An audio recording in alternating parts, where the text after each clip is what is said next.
Welcome to the podcast, Brett. It's a privilege to have such an expert on the podcast. You're a digital marketing expert, AI and SEO expert with more than 2 decades of experience, a doctorate in digital marketing. You have more than 1,000 projects under your belt with top brands like John Deere, Fisher Price, Build-A-Bear, and Hallmark, and you've been required to put yourself in the mindset of mom. So not only is your experience important, but you know how to think like we do. So welcome to the podcast. Yes. Thank you very much for having me. It's a pleasure to be here. Absolutely. I'm grateful to have a conversation with you. I'm sure we're going to learn a lot in this episode. Um, so my conversation with you, I look at being twofold. One, you have all of this amazing experience and expertise, but you really have an incredible story of resilience.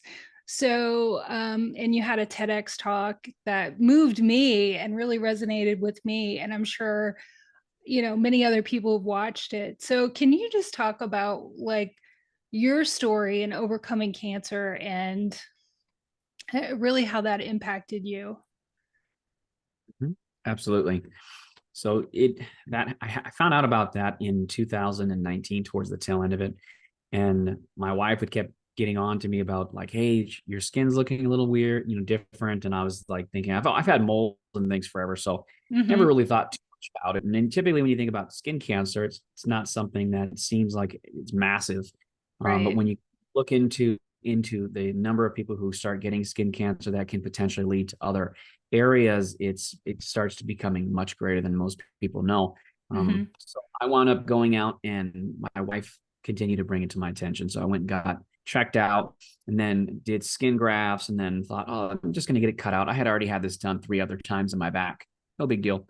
Yeah. Um, and then we wound up getting checked, and they looked for depth, and they said that the cancer was growing into my neck deeper than what they would have normally seen with regular skin cancer, and that it looked like it was going into one of my lymph nodes on my neck, which that was the thing that gave me the biggest amount of concern. Because if it would have just been on any other place and it wasn't connected to my lymphatic system, which is the highway to the rest of your body, Right. I wouldn't have been quite as worried. So there was this huge period of time where, you're going through tests.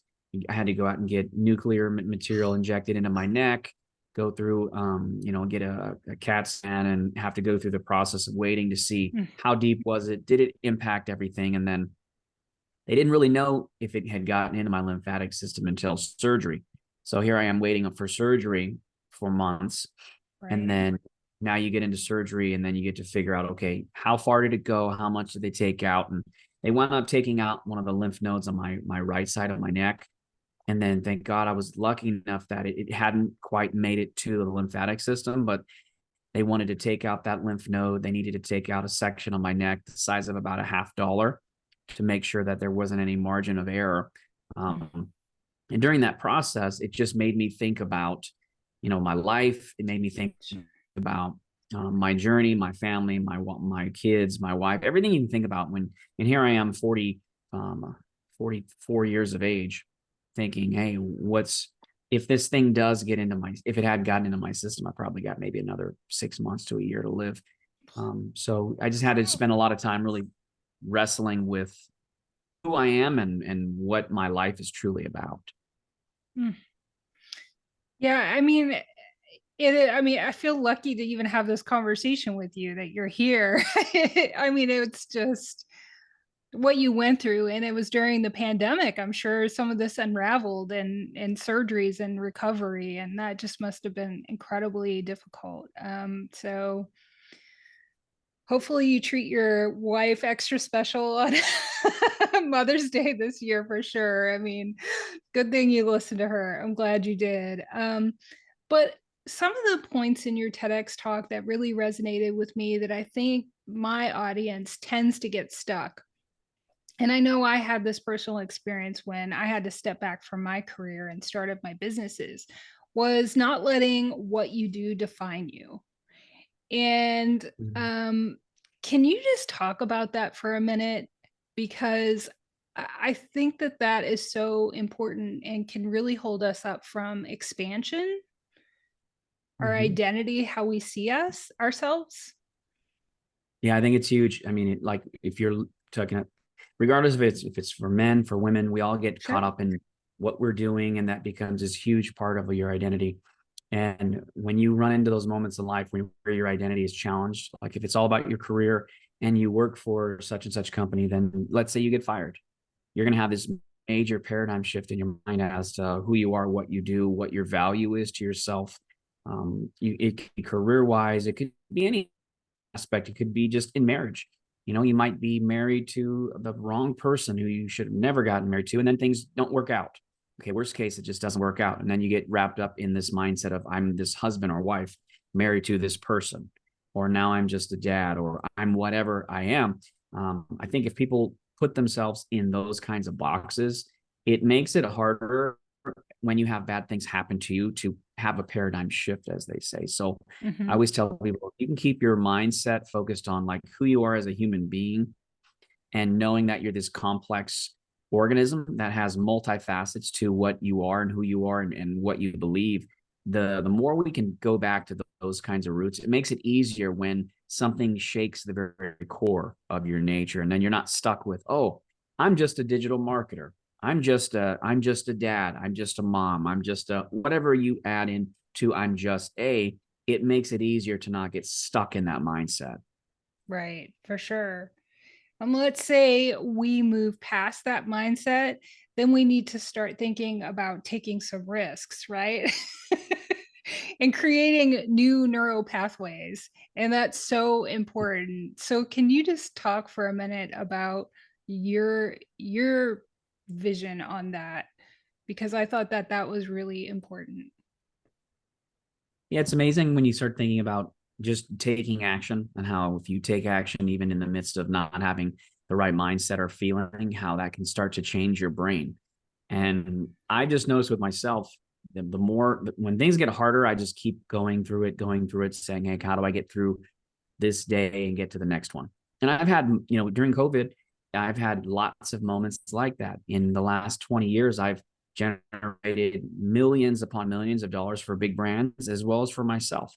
And COVID was one of those times that it hit me and my team extremely hard. In a matter of 3 years, I watched $1 million disappear in business and it wasn't a result of not performing well.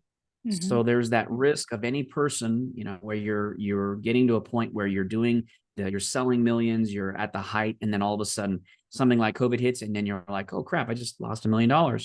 Did it Mhm. kill me?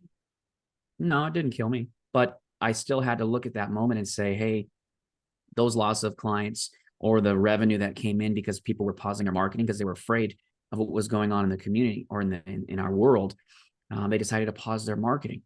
So for me, it was just a moment where I had to say, hey, this is just one part of one business that you run.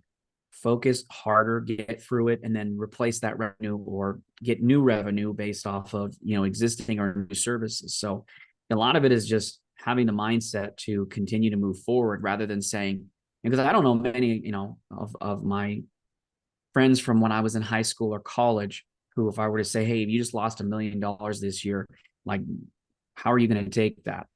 A lot of them they're going to want to jump off a bridge or do something crazy. Mm. Um, you got to put yourself in that mindset of, what, things happen. There's successes. And I have no problems talking with people about the successes of my life, as well as things that happen where, whether it be a failure for something that I created, or Mhm. it be not really a failure, but like a roadblock. To me, COVID Mhm. was just a roadblock. It was $1 million roadblock, but that's okay. I got through it. Mhm. Now we're moving on to much better things than prior to COVID. Right, for sure. And it's like every day you show up in business, you're giving yourself permission to fail, right? I mean, you don't have that safety net. You're it. And somebody might Yeah. see that as a limitation, but it's also an opportunity for great growth and wealth as much as, losses at times. So I think that whole story is just something we all can learn from to be more resilient for sure. Um, So let's talk about your digital marketing experience.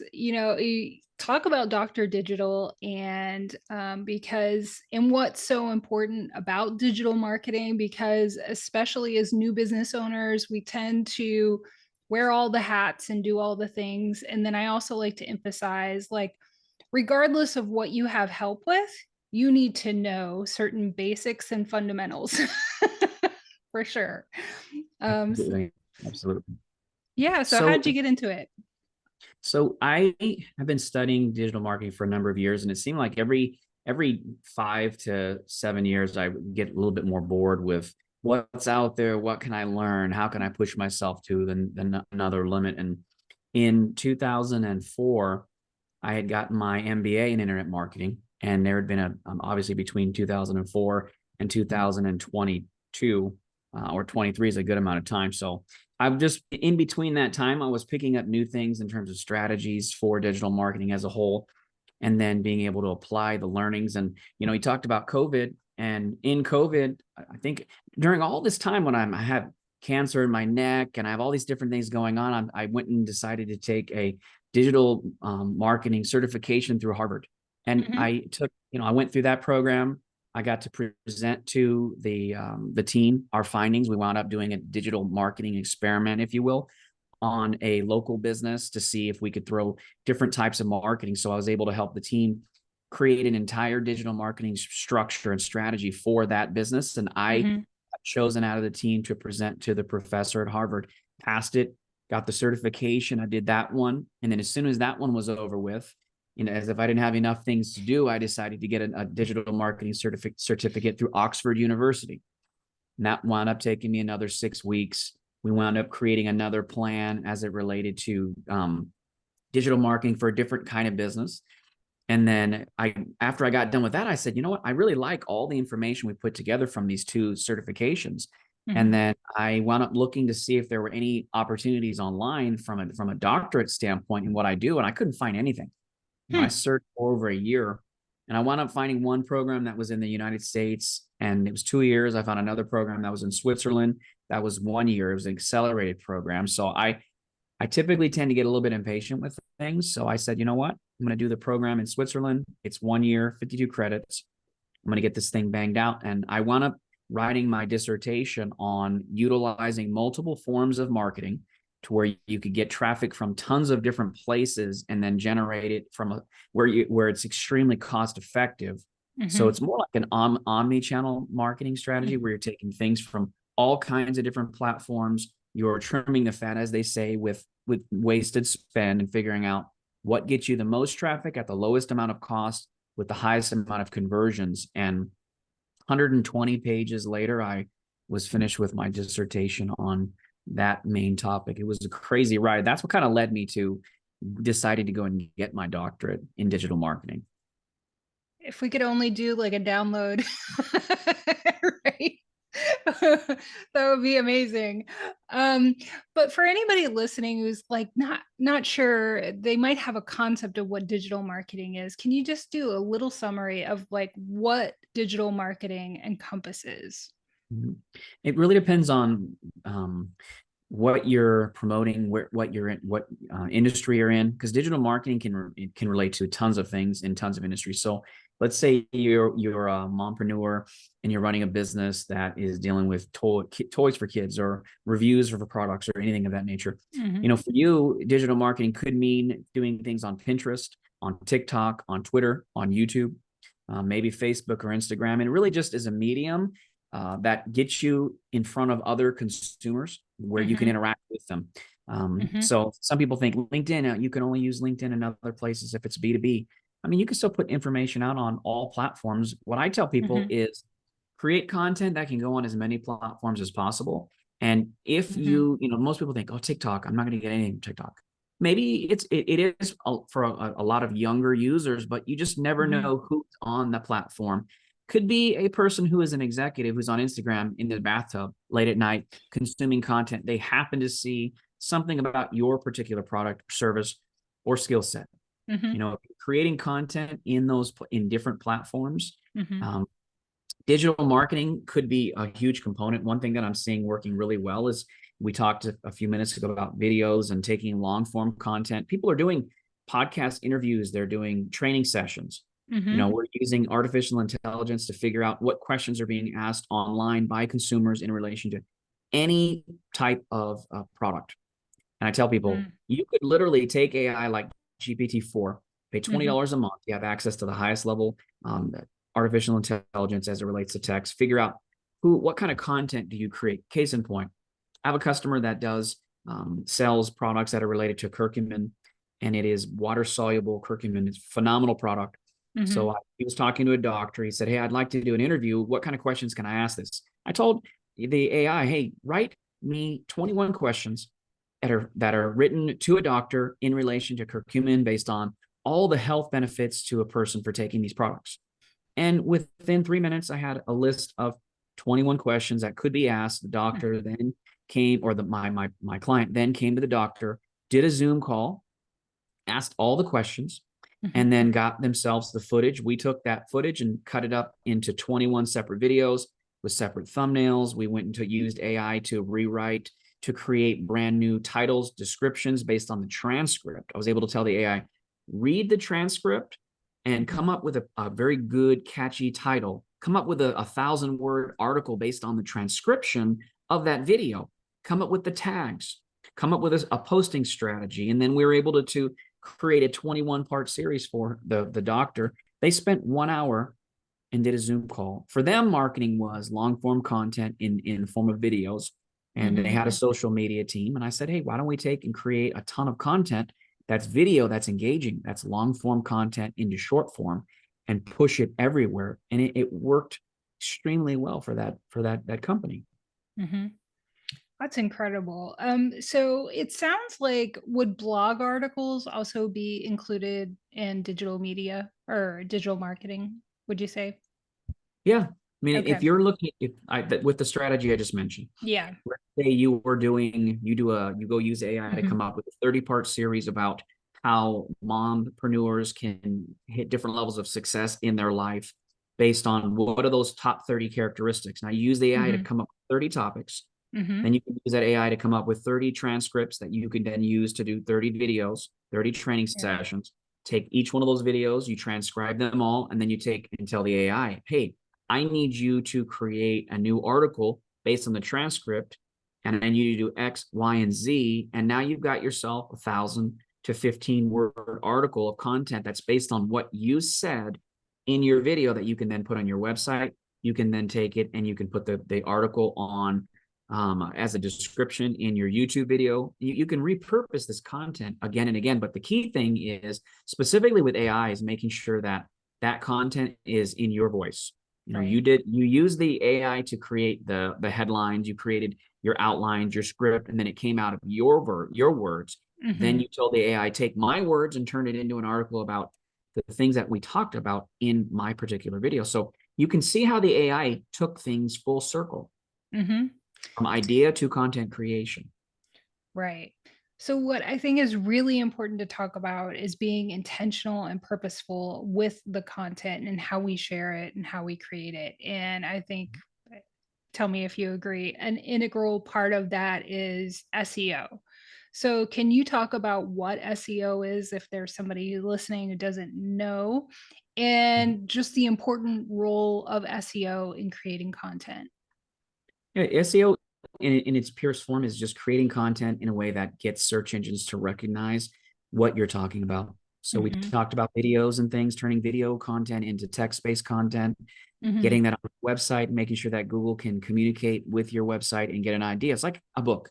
If you Hmm. open a book and there is no, you can't see, well, what's this book about? There's Hmm. no table of contents. I have no context as to what it's about. It just leads into a story. SEO is very similar in terms of structuring your content and your site to reflect what people search for, giving them the content that they need as easily as possible, and getting your communications with Google. So basically, things like making sure that your website is really fast, making sure that Hmm. people can browse it very quickly on a mobile phone, on a Hmm. desktop, making sure that Google and other search engines can hit different pages and get the information. And the cool part about SEO right now is, I'd say in 20 years, we are at a point where there's so much information about what it is. It's way easier to do. You can go to Google and type in, what is SEO for my website? Give me a strategy of the top 50 things to do with SEO. You could even use AI to do it, because it's going to collect that information. Okay, now I know I need to get my title tags done. My descriptions for each page need to be on point. My marketing copy needs to reflect. I have to have different heading tags within that content. So there's more information than there ever has been. And when I started, I was having to do things where I was testing on my own assets. What does it make more sense to write title tags this way, descriptions this way, marketing copy that's 400 words, 100 words, 300 words. Now we don't really have that. There's best practices. You literally could take AI. I love this. You could go to Google's best practices for content. You could go to OpenAI's Playground, which is the same thing as Chat GPT. It's just another aspect of their tools. You can literally go in and say, please review these details for content. Okay. Now the tool goes in and reviews it and then gets an understanding. And then you could say, here's my content from my webpage. Copy, paste it, put it into the tool. Can you tell me things that I need to do to make my content better to fit that? Then it gives you a list. Then you could take the tool and say, okay, I've now given you what I need to do. I've given you my content. Can you take my content and rewrite it in a way that is adhering to Google's best practices for content? And by the way, can you create an additional 500 words of content for me? Boom, click a button. Now the tool is going to take, and it took the source, which was Google. It took your source of content, and it's creating new content that fits what Google is saying you should do. That is the easiest form of SEO like on the planet. Anyone can do this. And it's, like I said, $20 a month with OpenAI's platform through GPT-4. 3.5 is good, but it's faster, but it's not as, the information that it provides is not, in my opinion, it's not as good in terms of being robust content. Well, we talked about neuroplasticity, about mindset. I feel like we need to create new neural pathways on how we approach marketing, honestly, from all, like, my mind is blown because we just accept that it has to be hard. And we just have an explosion of tools that can make it so much easier and just put things at our fingertips. So as we approach, trying to market our businesses, how do we build a strategy that's effective? The biggest part from what I see is being able to scale yourself. So any person who's working as a one-person team, a solopreneur, who's looking to grow their business, you have to scale your business in a way that is cost effective. So I tell people, you at the beginning of any business, you have to have a lot of sweat equity, and you have to be the one who does a lot of work for not a lot of money. And then as you grow, in my opinion, it makes sense to find somebody, you could find a virtual assistant in the US, out of the US. I work with a company that does small elements of things for campaigns. The company's called VA Locator.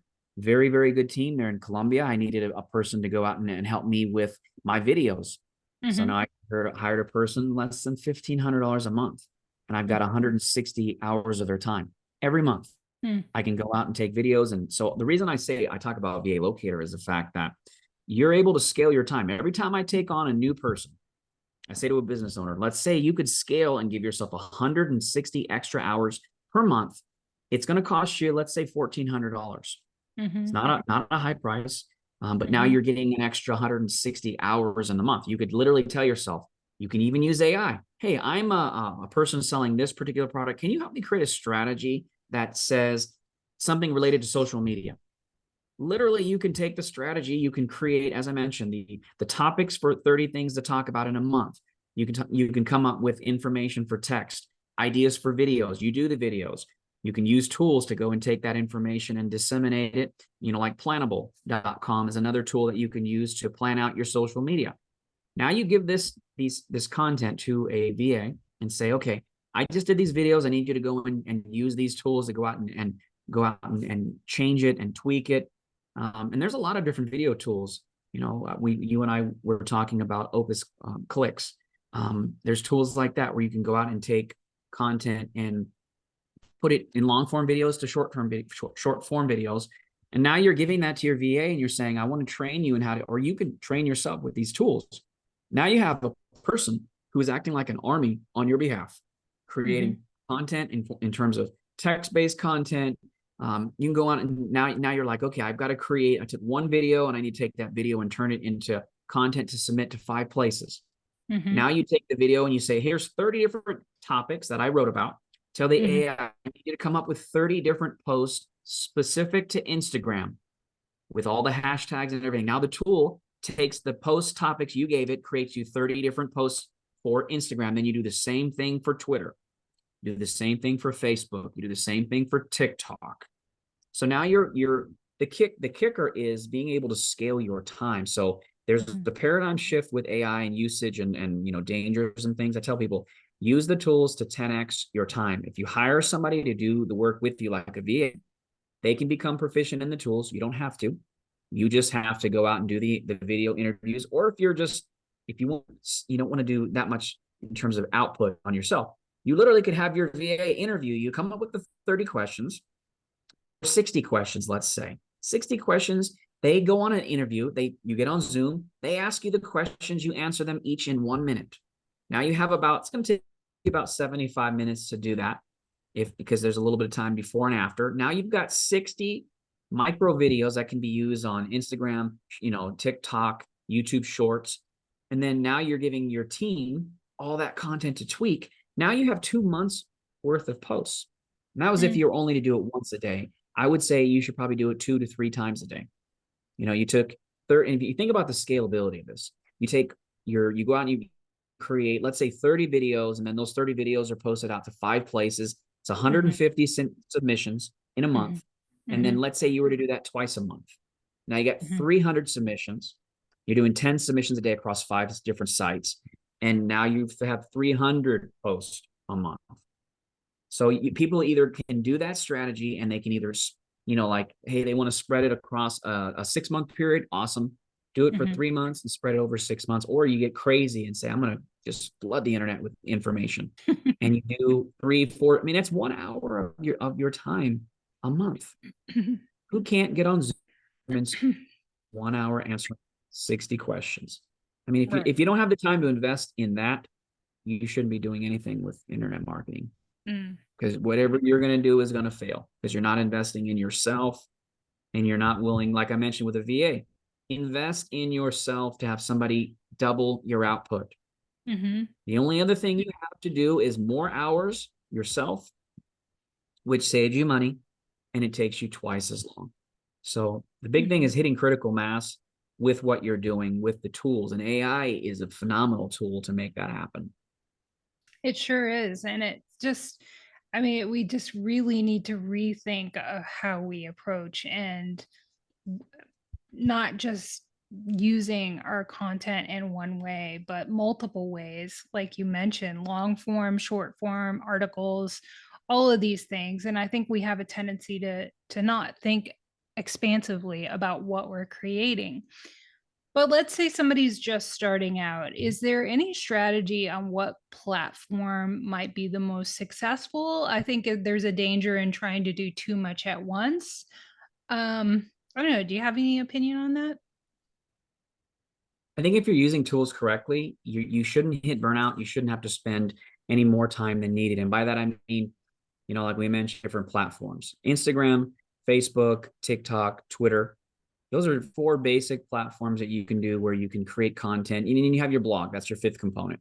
The cool part is it's creating the content in a way that makes it repurposeful. So you can go out and take the videos and turn them into text. Take the text, put it on the website. Take the audio from the videos and use it for podcast sites. Now you've got blog posts. You can take snippets of the content from the video, turn into text for Twitter, for Instagram, for Facebook. And the kicker is find out where your audience spends the most time, and then start doing your content for that audience in that platform, and then scale it. And Gotcha. if you do it that way, I believe you'll get the greatest amount of return, because now you're focusing on where your particular audience spends the most of their time. But then you're also saying, hey, maybe it's Pinterest and it is YouTube. That's the 2 platforms. But I know that there are some people on Instagram and Facebook that could still benefit. So if you're using tools like Plannable and you're syndicating the content out, now you can hit all four platforms. And it's not like you're going to spend a significant amount more time Mm-hmm. posting content to all four versus one. It's not Mm-hmm. that big of a deal. You're adding like maybe 10% of, 15% time to the activities by creating a post for YouTube, and it gets created for Twitter, for TikTok, and for Instagram. Mm-hmm. So, what is the return on investment of creating all of this content? What are some of the results that some of your clients have seen for creating all of the content? And how do we measure what we're doing is the right thing? How do we measure when we're doing good? I think the biggest thing is, in my opinion, is brand amplification. And Mhm. that can be defined as, but it's defined differently by different companies, because if you are in obscurity with your brand Mhm. and all of a sudden now you're creating 150 new posts a month, Mhm. 300 posts a month, and you're being found on every single platform in relation to every single thing you do, then you know you're doing it right. So for Mhm. instance, for myself, I go to different networking events and I use AI to hone my message to where it's optimized for search, it's optimized for each platform. And I'll have people who, I had one of my friends come to me just 2 days ago, and he said, Brett, you're in my feed all the time. What are you doing? And I said, well, I'm just creating the content in a way that is engaging, and it is unique to, in his case, he spends a lot of time on Instagram. And so I'm doing more Instagram reels, and the content is being cut into like maybe 40-second intervals. And I Mhm. told him, I'm feeding the machine correctly. So in my case, I'm not trying to get sales. I'm trying to get brand awareness for my, Dr. Digital brand. Mhm. And I want to have as many podcast interviews to spread the message about AI with digital marketing. Some Mhm. businesses, it could be, hey, I want to increase, my sales. So you can track within Google's analytics where your sales are coming from, specifically through social Mhm. media, through Google. You start setting up goals to see how many sales did I acquire from social media? What has happened in the last 90 days? Have I seen an Mhm. improvement? Mhm. Sometimes it could be, hey, I'm looking to get on, like in your case, I might be looking for different kinds of guests, more guests. I'm Mhm. looking for sponsorship opportunities. Mhm. And then all of a sudden now, after 90 days, you have so much brand awareness that, Fisher Mhm. Price would say, hey, you're connecting with all these mompreneurs. Mhm. And we have products that we want to test. I mentioned earlier on a private conversation that when I was working with Fisher Price, we wanted to find out tactics to utilize to get in front of moms. So Mhm. we looked at mom bloggers and created a strategy to target mom bloggers to have parties that dealt with new toys that Fisher Price was taking care of, that was creating to be used Mhm. on Twitter and on Facebook. Mhm. And for them, Mhm. their ROI was, how many women could we get to host these parties? Could we take over Twitter? We took Mhm. over a variety of hashtags in a period of like 7 days. It was insane. Mhm. So for Fisher Price, it was brand awareness within Mhm. social media. Was the sentiment increasing month over month, positive versus being, normal?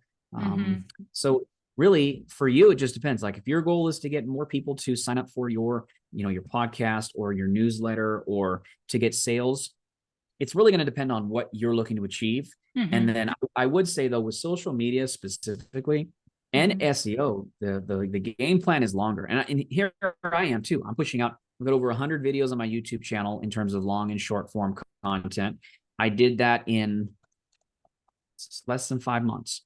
Mhm. And my goal was just brand awareness and exposure in my channel. So it's like, hey, when I talk to anybody about getting on a podcast and doing an interview like this one, Mhm. I wanted them to be able to say, hey, what is it? What is he doing with his channel? Can we go out, and how is he going to help my specific initiative? And why would it make sense to even have this guy with this really cool hat on my podcast? I like your signature hat. Yeah, I mean, myself, when I learned how to podcast, there was this constant message like, you don't need a website. You don't need that, just podcast. And I kept thinking, like, I want to do more than podcast. And I put a website together, and within a matter of, I don't even know if it was a week, I was the number one mompreneur podcast. Like that SEO and that, I mean, it just skyrocketed. My inbox was flooded with people who wanted to be on the show. And So this is really important stuff. If it's not on somebody's radar, like, please understand how important it is. So yes, it is, and there are things that can result of getting that traction and putting out that content that you can't even imagine. Who may see Mhm. your content and want to engage with you, and there are a host of opportunities out there. Um, so you talked about Google Analytics a little bit. Is there anything that you think that we should really focus on when it comes to Google Analytics, or any like social media performance? I know you do Mhm. a lot with YouTube. I think there are particulars with each of them. You don't have to get too granular, but I'm just curious, if somebody's wanting to focus on one platform or another, what should they be doing? Yeah, I mean, if you're looking at general traffic that's coming to your site, you're looking at your Google Analytics, looking at how many pages are they visiting, Mhm, how many people are visiting, how long are they staying on the site, because that's a mhm, big factor for Google is engagement. If mhm, they're bouncing from page to page and they're sucking in all of your information, this is really good. And mhm, how get it to increase? And so mhm, increasing the content, making sure that your content is more engaging, putting videos on your site. That's what I was telling you. Video content is beautiful because now you can have that video on as blog posts. You mhm, can, people used to do like the transcriptions of the videos for content. I would say you can do the transcriptions or you can create new content that reflects the transcriptions with AI. There's no extra work done. mhm, So now you have, you're able to create more content and you get people who are engaging at a greater rate. Time on site is huge with Google, mhm, and you're looking at, so I was mentioning that those are some things you want to mhm, look at from mhm, from Google Analytics, and then how much traffic is coming from each platform. Are there mhm, particular pages of the site that are getting more traffic? Are there mhm, particular platforms, where you're getting more traffic? And then the same things. How many mhm, people are coming from YouTube, and what's their engagement with my site? Should I have more mhm, pages? I'm going to assume that you'll have more engagement with a page on your site that has an article or content that reflects the transcription versus the transcription itself, mhm, because you're really only feeding Google content if it's a transcription. But if you're feeding the person, let's say you had a piece of content that said, like, if you don't want to go through the whole video, there's an article that was written based on the video below. You can go in mhm, and look at things in snackable bite-sized pieces. Now mhm, you're hitting people who may not want to watch the video, maybe want to just skim through the text because they're like, oh, she mentioned one tool. All I care about is this tool Angela mentioned about, for videos, and they can go click it, they find it, they have what they want. They're not going to forget you, even mhm, though you gave them a bite-sized piece of content, and they might not have mhm, been on your site for a tremendous amount of time, but mhm, doing that gives them what they need, and mhm, Google is still going to see, oh, there's engagement on the site. mhm, So in the platforms, it really depends, as I mentioned earlier, what platform makes the most sense for your audience. But the mhm, reason you look at analytics is to figure out what the engagement looks like across the site. mhm, And maybe you're saying, oh, I'm getting a lot of people from Twitter. mhm, TikTok may my audience isn't on TikTok, but for whatever reason, you look at your analytics and you mhm, see, well, they're visiting pages 2 to 1 versus Instagram, and mhm, they're on the site twice as long. Why is that? Okay, well, maybe they're engaging mhm, with your content better. So now maybe you should start spending more time on TikTok mhm, because people are consuming your content at a greater rate. mhm, So you can use analytics to figure out where people are going, why they're doing it, and where mhm, you could create content that would reflect what they're looking for at a much greater mhm. rate. Yeah, I know you've talked a lot about AI, but are there sources that we can use in addition to ChatGPT, or some of the other things out there, that can help us focus our marketing and get the SEO that really helps us target our market? You could, and as actually a tool that I've been experimenting with just this last week, it's called Harpa. Mm-hmm. Harpa AI, harpa.ai, HARPA.ai. What I like about the tool is it's a Google Chrome plugin, and Mm-hmm. it does utilize GPT-4, which is great. But it Mm-hmm. also, you can use this tool. You can tell it, hey, go to this article and figure out why it's ranking, figure out what keywords are going after, figure out how I can create my own keyword strategy. And Hmm. it's very cool because it fits, you basically hit Control A on your computer and when Mm-hmm. you're browsing, and it pops up a window, and Mhm. you just kind of guide it through. Like today, I created a strategy. I said, okay, I need to create a piece of content about an exotic car rental company in Los Angeles. Here's Mhm. exotic car rentals. Create a new list of keywords. It created a list. I need to create now an outline for content based on those 10 keywords.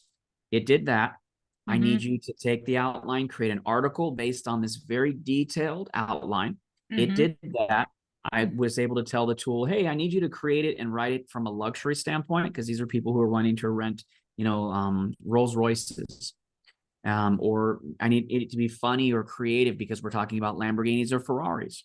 Mhm. And then the tool was able to tweak and change, and we were able to create new content. I think I wrote like 1,500 words, and it took me less than 10 minutes of really good content that's very different. And Mhm. I think that having that, even that free tool in your arsenal, and you're paying that Mhm. $20 a month for the GPT-4, really Mhm. helps out, because you can use the AI to ask it about creating strategies for any platform that you need to. Hey, write me a strategy for Instagram, and talk as if you are a strategist, a mom blogger that's looking for X, Y, and Z. You feed it, now you got a whole strategy. And then you can take Right. Harpa and you can analyze your competitors and say, hey, this person ranks for top mom blogger or top mom blog podcast or whatever. Pull it, you figure out every keyword that that person is targeting on that page, and how to Mhm. create a new piece of content based on the existing content with added heading tags and Mhm. with expansions of phrases. Just that one tool, just only one strategy. That tool has hundreds of prompts that you can Mhm. use. Yeah. So how can we use that information in combination with something like Google Trends? Should is Google Trends even worth oops, sorry. Is Google Trends even worth like looking at or utilizing, or is it AI is where it's at now? I mean, I think using a variety of tools makes a lot of sense. Google Trends Mhm. is one. Mhm. Sometimes people use Mm. semrush.com. It's another good basic tool. You can look at it for Mhm. content ideas. I mean, I would look at Google Trends and come up with anything that could be trending in relation to what your competitors are doing or what's hot in your industry, Mhm. and then take that data and feed it into something like Harpa, and Mhm. then create complex strategies. The Mhm. one thing I would say too is regardless of the tool you use, Harpa in and of itself, or GT4 or any other tools, you have to feed it more information and give a prompt that is very, very robust. This Mm. is who I am. I'm a entrepreneur that has 20 years of experience, that's writing in a professional tone to a group of women who are between the ages of 30 and 55, who have kids, who do this, massive prompts. And what you're going to get back from it is really, really good. And that Mhm. was one of the main reasons why I wanted to focus on GPT-4 for this conversation, just Mhm. because if you don't have a strategy related to social media, you can ask these tools, create a strategy for social media for someone in my particular space. Mhm. Okay, now I got a whole strategy. Now, can you create micro strategies for where my audience is? And you Mhm. create those. I create it with videos, and you just keep building and building and building. And then you hire a VA, invest in yourself, Mhm. double your time for the month, Mhm. teach them to use the content that you're creating with the specific tools, and Mhm. then have them take your message and push that message out to the far reaches of the internet. So that Mhm. was the main reason why I wanted to talk about AI, because I feel like Right. your audience can get the most out Right. of these tools, regardless of what level they're at in terms of their career. They can use it in their career to make themselves look better, to short the time that it takes to go from working at a job to then being an entrepreneur and thinking like a business person versus Mhm. thinking like an employee. Mhm. So many different directions you can take this. It's insane. Yeah, and I think, I don't think that there's a parent out there who says, "Yeah, I've got lots of time." We're among the people who have the least amount of time and need to be purposeful about maximizing our efforts and, scaling what we can do in as little time as possible. Mhm, So, absolutely. um, h- So I asked you what were some of the tools that we can use to find for SEO. So how do we stay on top of like what's happening, the trends? Because it seems like things Yeah. are really shifting and moving quickly. There's just been a huge explosion, which I think is going to take a big mindset shift on how easy things are beginning to be. So how do we stay Mhm. on top of that? And I spend a lot of time on YouTube. I'll Mm, watch, videos about, I keep talking about AI and different things of that nature, but for whatever reason, in my particular industry, I just find I subscribe to a ton of different channels and I get new updates about because there's, people are really wanting to stay on top of it as it relates to AI. So I hear about all these new tools, all these mhm, different ways you can use it for strategy. mhm, For me, that seems to be one of the places where I just go and consume a ton of information. mhm, It might be your favorite blogger who you can emulate. I would say mhm, any business that you're in, you find the top 5 people in your industry, and then mhm, you train AI to figure out how they talk, why they talk, who they're talking to, what is their audience made up of, how do you mhm, create content that reflects everything they're doing, and then how do you amplify your own brand in mhm, relation to what they're doing, but you make it better. mhm, So the where you're going and how you're consuming and what you're consuming really depends on your journey and what medium is used the most. For me, for whatever reason, it's YouTube. I find some stuff on Instagram, but not as much. mhm, I made the videos posted to Instagram that were on YouTube. So mm. now I just go straight to YouTube and I consume as much video content as I can get my hands on. Yeah, and YouTube is a little more search friendly. It's like more like a search engine than something like Instagram.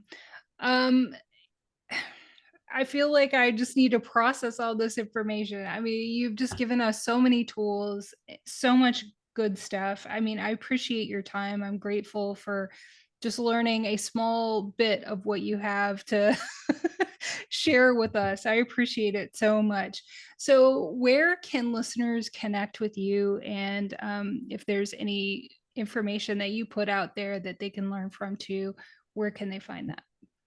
So I put a lot of my content now on Instagram. Hmm. My handle is Dr. Digital. So if you look Hmm. up Dr. Brett S. Lane, you'll Hmm. find take you to my channel. You can find Mhm, information. Same thing on YouTube, but mhm, Dr. Brett S. Lane, mhm, and you'll get as much information. And if you want to learn more about SEO specifically, mhm, our company is SEOoutsourcing.com. Very, very mhm, easy. All things we're putting together more content as it relates to AI since things are changing and growing so much. But mhm, heavy focus on SEO, content creation, ways that you can get the algorithms to recognize you. So that's my biggest push with AI is how do I learn how to get things to do. So one of my friends said, Brett, I keep seeing all your content and I'm on Instagram. I'm thinking, okay, well, we're using AI in a way that makes sure that my stuff pops up in his feed. So it's mhm, doing what I needed to do. So for me, that was an instant validation of, okay, you're doing what's needed to be found. mhm. So, if anybody had one takeaway from this podcast interview, what do you want them to take away? The biggest thing would be do not be afraid of technology and do not be afraid of having a paradigm shift, whether Mhm, it's AI or some other version of technology. Do not be afraid to think differently and learn about how you can use it to scale what you're doing mhm, and to do it in much less time. I mhm, have people who I work with, writers specifically, who are just deathly afraid of these new tools because it's going to put them out of business. And I'm telling them, no, now there are hybrid approaches to writing content. The mhm, human beings are using it to create content faster. And now mhm. they don't have to have as much brain damage when it comes to like writer's block. Now they know, hey, here's what I need to write about. Let's get through this as fast as possible. So don't be afraid. Don't Mhm, get caught up in trying every tool under the sun. That's what I do. mm, And it's challenging to stay ahead. So find a mhm, tool that works really well, mhm, perfect the tool, and then find ways of making your work much faster and much easier by using these tools. And don't be afraid to learn new things because as we get older, I mhm. mean, it's 46 next month, and I'm like, man, I want to be when I'm in my 80s, have the same aptitude for learning that I do right now. Then I know I've succeeded in whatever I've done. Right. No, we can get very caught up in just assuming things are going to be difficult. And I try to tell people if something might be difficult, but just in the beginning, you adapt to it, you learn new processes, and we just think everything's got to be hard, and it doesn't. We have all these new tools that can help us out for sure. Well, I appreciate your time immensely, and thank you so much for being on the podcast. It's my pleasure. Thanks for having me.